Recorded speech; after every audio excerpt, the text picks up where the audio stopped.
well. I think as role models, we think that being this flawless individual is the way to make the most change, but that's actually the opposite. Right. Showing your vulnerability, living without shame, and owning who you are is what inspires the most people. Right. So what I hope to do is to live by example, wear my heart right here on my sleeve, and show other people that there's strength in vulnerability and there's a way to recover.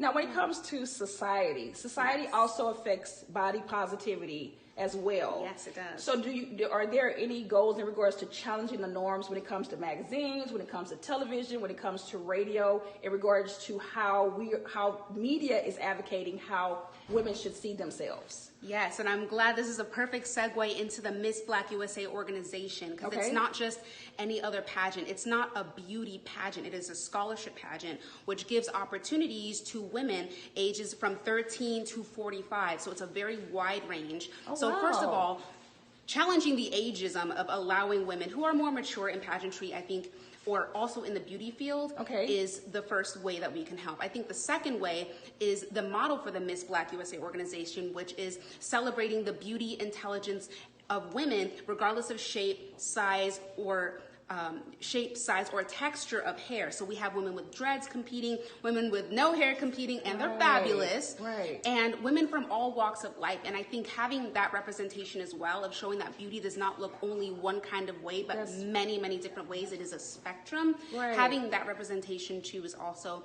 part of the solution. You know, I can't remember which pageant it was, but there was a young lady that she had won, and she was so disappointed because she talked about that with her hair, that being in a pageant, that there was not anyone to like help her with her hair, and she just felt lonely. Like, do you know what I'm talking about? I do believe I know who it is, and it might have been our late Miss USA 2019, Chesley Christ. Oh, okay. And with a lot of people who do choose to wear their natural hair, there is a lot of discrimination that is faced, not just in pageantry, but also in modeling. Right.